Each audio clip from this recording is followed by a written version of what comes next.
নমস্কার, আপনারা দেখছেন জেলার ১ নম্বর online TV channel Birbhum RC TV. আপনাদের সঙ্গে আমি শুভাশিস। শুরু করছি আজকের সংবাদ। বিস্তারিত সংবাদে যাবার আগে দেখে নেব সংবাদ শিরোনাম। বোলপুরে ভাষা আন্দোলনের পদযাত্রায় মুখ্যমন্ত্রী মমতা বন্দ্যোপাধ্যায়।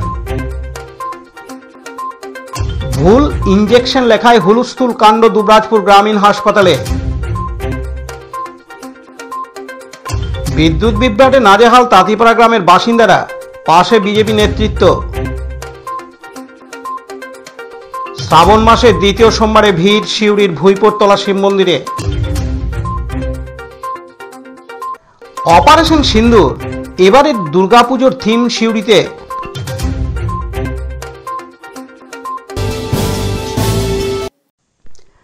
আজ সোমবার 28 জুলাই বোলপুরে গীতাঞ্জলি অডিটোরিয়ামে মাননীয় মুখ্যমন্ত্রী মমতা বন্দ্যোপাধ্যায় প্রশাসনিক বৈঠক শেষ করে ভাষা আন্দোলনের জন্য পদযাত্রা শুরু করেন। বোলপুর টুরিস্ট লজ মোড় থেকে পদযাত্রা শুরু হয় এবং জামমুনি বাস স্ট্যান্ড পর্যন্ত পদযাত্রাটি যায়। এই পদযাত্রায় হাজার হাজার মানুষ পা মেলান। মাননীয় মুখ্যমন্ত্রী মমতা বন্দ্যোপাধ্যায় কবিগুরু রবীন্দ্রনাথের ছবি ও বাংলা বর্ণমালা নিয়ে পদযাত্রা শুরু করেন। এই পদযাত্রায় উপস্থিত ছিলেন নগর উন্নয়ন মন্ত্রী ফিরহাদ হাকিম, আইনমন্ত্রী মলয় ঘটক, রাজ্যের আরেক মন্ত্রী চন্দ্রনাথ সিনহা, বোলপুর লোকসভা কেন্দ্রের সাংসদ অসিত মাল, বীরভূম লোকসভা কেন্দ্রের সাংসদ শতাব্দী রায়, বীরভূম জেলা পরিষদের সভাধিপতি ফাইজুল হক রূপে কাজল শেখ সহ অন্যান্য নেতা নেতৃত্ববৃন্দ। কাজী আমিরুল ইসলামের report, Birbhum RC TV, Bolpur. কর্তব্যরত চিকিৎসক রোগীকে ভুল ইঞ্জেকশন লেখায় হুলস্থুল কাণ্ড দুবরাজপুর গ্রামীণ হাসপাতালে। জানা গেছে, দুর্ঘটনায় আহত এক ব্যক্তিকে চিকিৎসার জন্য নিয়ে আসা হয় দুবরাজপুর গ্রামীণ হাসপাতালে। এরপর কর্তব্যরত চিকিৎসক ডাক্তার সৌম্য রায় রোগীকে দেখেন এবং কুকুর কামড়ানো ইঞ্জেকশন লিখে দেন। ভুল ইঞ্জেকশন লেখায় প্রতিবাদ করেন পরিবারের লোকজনেরা। এরপর কর্তব্যরত চিকিৎসক তার লেখা প্রেসক্রিপশন নিয়ে ছিঁড়ে দেন বলে অভিযোগ। আর এরপরই চিকিৎসক কেন ভুল ইঞ্জেকশন লিখলেন তারই প্রতিবাদে ছড়িয়ে পড়ে ক্ষোভ, বেঁধে যায় হুলস্থুলুস কাণ্ড। ঘটনার খবর পেয়ে দুবরাজপুর গ্রামীণ হাসপাতালে ছুটে যায় দুবরাজপুর থানার পুলিশ। প্রসঙ্গত, এই চিকিৎসকের বিরুদ্ধে আগেও বেশ কয়েকবার নেশাগ্রস্ত অবস্থায় ভুল চিকিৎসা করার অভিযোগ উঠেছে। রোগীর ছেলে শেখ মাসুম আলী জানান, আমার নাম শেখ মাসুম আলী, উনি হচ্ছেন আমার পিতা শেখ সালাউদ্দিন, 59 বছর বয়স। আজকে 9:30 নাগাদ ইসলামপুর মল্লিক মিষ্টি দোকানের কাছে একটা অ্যাক্সিডেন্ট হয় বাইকের সাথে। তো বাইকের সাথে যারা অ্যাক্সিডেন্ট করেছিলেন সেই স্যাররা আছেন, ওনারা নিয়ে এসেছিলেন ট্রিটমেন্ট করাতে হসপিটালে। এবং ট্রিটমেন্ট করে যিনি ডাক্তার ট্রিটমেন্ট করেন, উনি অ্যাক্সিডেন্ট কেস দেখেও পরেও উনি ডগ বাইটের একটা ইঞ্জেকশন ভ্যাকসিনেশন নিতে বলেন বা প্রেসক্রিপশন একটা করে দেন। তা আমরা হয়তো দেখলাম, আমাদের চোখে পড়লো যে ডগ বাইট ক্যাট 2 লেখা রয়েছে। একটু বুঝতে পারলাম যে এটা তো ভুল ট্রিটমেন্ট হচ্ছে। এই জন্য আমাদের নজরে এলো যে না, এটা ভুল ট্রিটমেন্ট হচ্ছে বলে আমরা এখানে ডাক্তারদেরকে জিজ্ঞেস করলাম। তো ডাক্তাররা আমাদেরকে আলাদা উল্টোপাল্টা, সিস্টাররা উল্টোপাল্টা একটা কথা বলতে লাগলেন বলে আমরা বুঝতে পারলাম। আজ যদি সাধারণ যারা পড়ালেখা করতে না জানে বা হয়তো তাড়াতাড়িতে শিক্ষিত আছেন কিন্তু তাড়াতাড়ির মধ্যে নিজে পেশেন্টের জন্য তড়িঘড়ি ছুটে যদি ইঞ্জেকশনটা দেওয়া করিয়ে দিতেন, তাদের পেশেন্টের কী হতো? তাদের দায়িত্বটা কে নেবে? হাসপাতাল কর্তৃপক্ষ নেবে, ডাক্তার নেবে, না বিএমএইচ নেবে? তা আমরা চাইছি এখন বর্তমানে এখানে এই ডাক্তারবাবুকে এখান থেকে সরানো হোক, ভালো একটা ডাক্তার এখানে যুক্ত করা হোক। আর এই ডাক্তার সব সময় আপনার নেশাগ্রস্ত অবস্থায় থাকেন, ডেনড্রাইট, আঠা, মদ, বিভিন্ন রকম উচ্চ যেগুলো ডাক্তাররা লোকেদের সাধারণ মানুষদেরকে ছাড়তে বলেন, এই ডাক্তারগুলো কিন্তু ওই নেশাগুলো বেশিরভাগ করেন। আমাদের সমস্যার সমাধান এখন বিএমওই সাহেব এসেছিলেন আমাদের কাছে, আমাদেরকে আশ্বাস দিয়েছেন যে আগামী কালকের মধ্যে যে ডাক্তারবাবু ভুল ট্রিটমেন্ট করেছেন, সৌম্যনাথ নাম রয়েছে, যার সঠিক নামটা হয়তো বলতে ভুল হয়েছে, ওই ডাক্তারবাবুকে কালকে থেকে এখানে দেখতে পাওয়া যাবে না, এটুকু আমাদেরকে আশ্বাস দিয়েছেন। পেশেন্ট মারা যেত, আর পেশেন্ট মারা গেলে তার বাড়ির পরিবারের তাদের কি হবে? তাদের ছেলে আছে, বউ আছে, বাচ্চা আছে, তাদের কে দায়িত্ব নেবে? তাদের কি হবে? আমি চাইছি যে আমাদের সরকার একটুকু এই হসপিটালটার দিকে নজর দিক, যাতে ব্যবস্থাটা সাধারণ মানুষ সুব্যবস্থা পায়, সঠিক চিকিৎসাটা পায়। এইটুকু আমাদের যত ছেলে আছি আমি বা আমাদের আবেদন করছি এটাই। দুবরাজপুর গ্রামীণ হাসপাতালের বিএমওইচ ডাক্তার সালমান মণ্ডল বলেন, আমার কাছে ফোন আসে এবং আমি তৎক্ষণাৎ ইমার্জেন্সিতে যাই এবং আমি দেখি যে একটা রোড অ্যাক্সিডেন্ট পেশেন্ট সে এসছে এবং তার একটু সমস্যা হয়েছিল, পরে সেটা রোড অ্যাক্সিডেন্টে যে ট্রিটমেন্ট রয়েছে ড্রেসিং থেকে শুরু করে টিটি সব কিছু ওপিডি থেকে পেয়েছে এবং তাদের সাথে আমার কথা হয়েছে। ওনাদের যা দাবি রয়েছে বিভিন্ন বিষয় নিয়ে সেগুলো আমরা যত তাড়াতাড়ি সম্ভব আমরা আলোচনায় বসে সেগুলো সমাধান করে দেব। চিকিৎসকের বিরুদ্ধে উপর মহলে আমরা এটা আগেও জানিয়েছি, আবার জানাচ্ছি এবং আমরা চেষ্টা করছি যাতে এমন কিছু করা যেখানে সাধারণ মানুষের যাতে উপকৃত হন এবং সঠিকভাবে দুবরাজপুর গ্রামীণ হাসপাতাল যাতে প্রত্যেকটা প্রত্যন্ত গ্রামীণের মানুষের কাছে ভালো পরিষেবা দিতে পারে সেই বিষয়টা আমরা লক্ষ্য রাখছি। অন্যদিকে এলাকাবাসী মোহাম্মদ ইমাম উদ্দিন জানান, এইখানে কোনো গরিব মানুষ চিকিৎসা করতে এলে পরে কোনো মতো সেরকম চিকিৎসা পায় না। যদি বা চিকিৎসা করতে আসতে আজকে একটা শিক্ষিত ছেলে ছিল বা ওটা পড়তে পেরেছিল হ্যাঁ ডগ বাইট লেখা ছিল, যদি ওটা শিক্ষিত না হতো তাহলে আজকে ডগ বাইটের ইঞ্জেকশনটা দিয়ে দিত। এগুলোর দায়িত্ব তো কেউ নেবে না, না বিএমএইচ নেবে, না সিএমএইচ নেবে, না কোনো প্রশাসন নেবে। এখানে আমরা ওই ডাক্তারকে আমরা বললাম কি আপনি এটা কেন লিখেছেন, উনি একটা অ্যাক্সিডেন্ট কেসকে উনি ডগ বাইট কেস করছে, এটার জন্য আমরা একটু এখানে আমরা বলতে এসেছিলাম।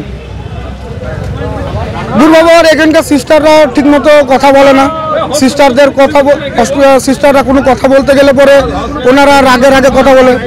তারপরে হসপিটালে এখানে অনেকবার ভোট হয়ে আসে, অনেক এমএলএ আসে, অনেক বড় বড় যারা নেতা আছে তারা আসেন, তারা বলেন কি হ্যাঁ হসপিটালটা কিছু একটু উন্নত মানের করবো।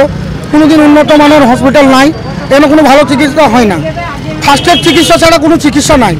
কিছু শিক্ষিত করলেও কোনো বড় কিছু মেজর বা একটু হালকা মেজর হলে বড় সিউডি ট্রান্সফার সমাধান। এখন আমাদের এখানকার বিএমএইচ উনি বললেন এই ডাক্তারটাকে কাল থেকে দুবরাজপুর মানসার গ্রামীণ হসপিটালে ওনাকে আর এখানে চিকিৎসা করা দিবেন না, ওনার জন্য পরিবর্তে অন্য ডাক্তারের জন্য আমরা ভালো ডাক্তারের জন্য আবেদন করেছি। আমার নাম মোহাম্মদ ইমাম উদ্দিন। লালটু মুখার্জির রিপোর্ট, বীরভূম RCTV দুবরাজপুর। বিদ্যুৎ বিভ্রাটে নাজেহাল তাঁতিপাড়া গ্রামের বাসিন্দারা। বিক্ষোভ কর্মসূচি ভারতীয় জনতা পার্টির। বীরভূমের রাজনগর ব্লকের অন্তর্গত তাঁতিপাড়া হচ্ছে জেলার বৃহত্তম গ্রামগুলির মধ্যে অন্যতম। প্রায় 15,000 মানুষের বসবাস এই তাঁতিপাড়া গ্রামে। রাজনগর ব্লকের বিভিন্ন গ্রাম থেকে যে পরিমাণ বিদ্যুৎ বিভাগের রেভিনিউ আদায় হয় তার থেকে অনেক বেশি বিদ্যুৎ বিভাগ রেভিনিউ পায় এই তাঁতিপাড়া গ্রাম থেকে।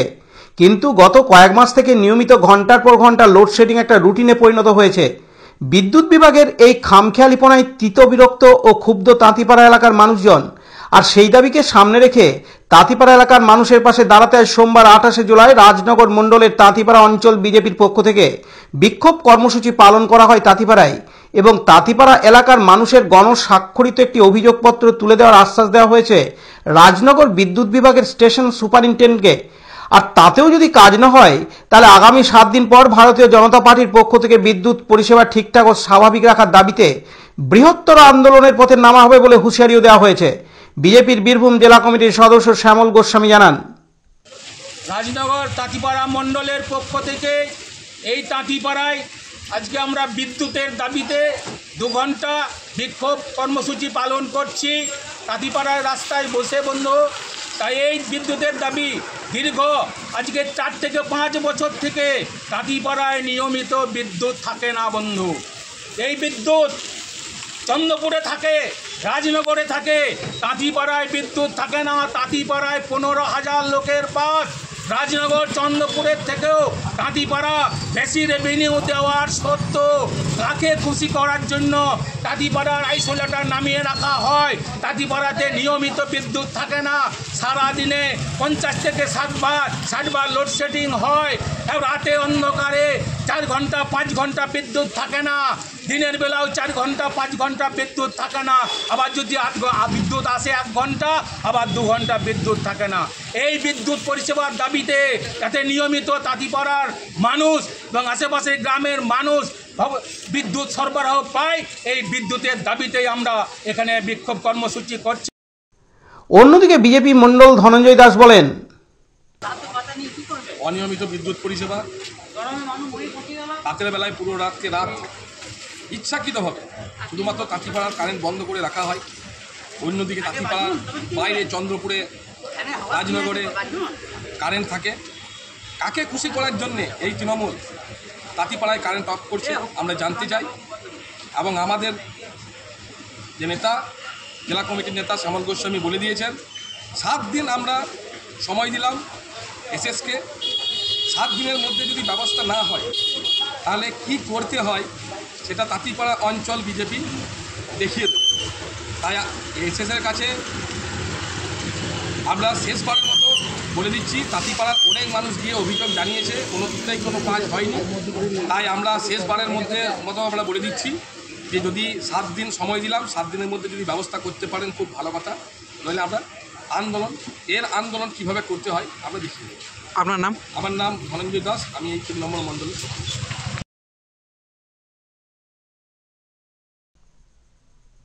সোমনাথদের রিপোর্ট, বীরভূম আরসি টিভি, তাঁতিপাড়া।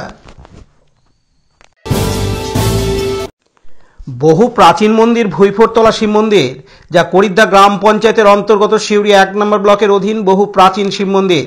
শ্রাবণ মাসের আজ দ্বিতীয় সোমবার, তাই মুর্শিদাবাদ জেলা সহ বীরভূম জেলার পার্শ্ববর্তী এলাকার মানুষজনদের ভুইফোরতলা শিব মন্দিরে শিবের মাথায় জল ঢালতে দেখা যায় শিব ভক্তদের পুণ্য লাভের আশায়। আজ ভোর 3টে থেকে শ্রাবণ মাস বলে খুলে দেওয়া হয় মন্দিরের গর্ভগৃহের দরজা।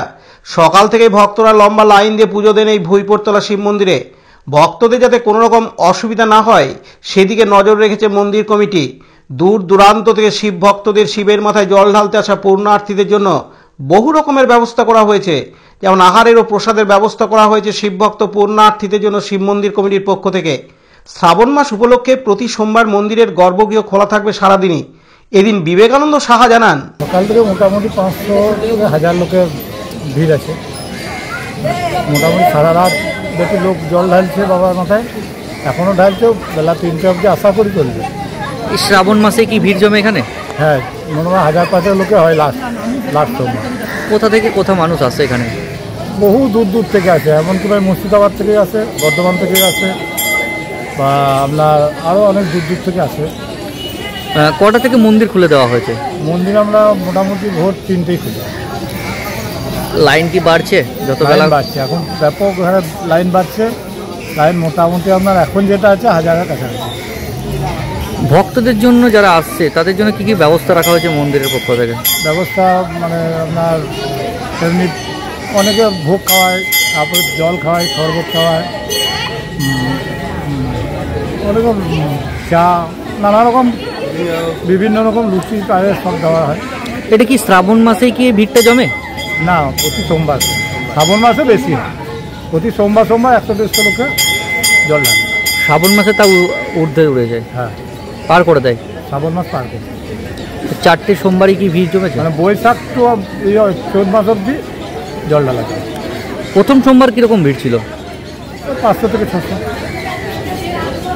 আজ বিভিন্ন দূর দূরান্ত থেকে মানুষ আসে। এই মন্দিরে আসে কেন? মানে এই জায়গাটা, এই ভুইফোরতলা মন্দিরে একটা আলাদা, ভক্তি আলাদা, বা একে সবাই মানে। বহু দূর দূর লোকে ভুইফোরতলা মন্দির সম্বন্ধে অনেক কিছু জানে। কত বছরের এই মন্দির? এই মন্দির কত বছরের? প্রায় অনেক পুরনো, 500-600। হ্যাঁ, 500 বছর হবে। ভুইফোরতলা শিব মন্দির বলা হয়। হ্যাঁ, ভুইফোরতলা শিব মন্দির। আপনার নাম? করিদ্দা। আমার নাম বিবেকানন্দ সাহা, করিদ্দা, তেঁতুলতলা।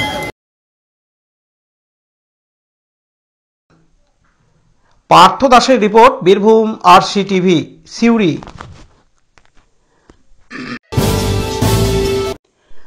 অপারেশন সিন্দুর এবারে দুর্গাপুজোর থিম। বীরভূমের সিউড়ি বিজেপি জেলা কার্যালয়ের পাশে বীরভূম শ্যামাপ্রসাদ স্মারক সেবা সমিতির পরিচালিত দুর্গাপুজোয় ভারত মায়ের বীর সেনাদের সম্মান জানাতে ভাবনা আজ সোমবার 28 জুলাই খুঁটি পুজোর উদ্বোধন করা হয়। এলাকার মানুষজন খুব খুশি এই থিমে। সারা ভারতবর্ষের গর্ব ভারতীয় সেনা, আর এই থিমে সারা ভারতবর্ষ গৌরবের সঙ্গে সম্মানিত। খুঁটি পুজোর উদ্বোধনে উপস্থিত ছিলেন বীরভূম বিজেপি জেলা সভাপতি ধ্রুব সাহা, দুবরাজপুর বিধানসভার বিধায়ক অনুপ কুমার সাহা, বীরভূম শ্যামাপ্রসাদ স্মারক সেবা সমিতির সভাপতি বিশ্বনাথ চক্রবর্তী সহ একাধিক জেলা কার্যকর্তারা। পার্থ দাসের report, Birbhum RC TV, Suri. আজকের সংবাদ এই পর্যন্ত। পরবর্তী সংবাদের জন্য চোখ রাখুন বীরভূম আরসি টিভির পর্দায়। নমস্কার।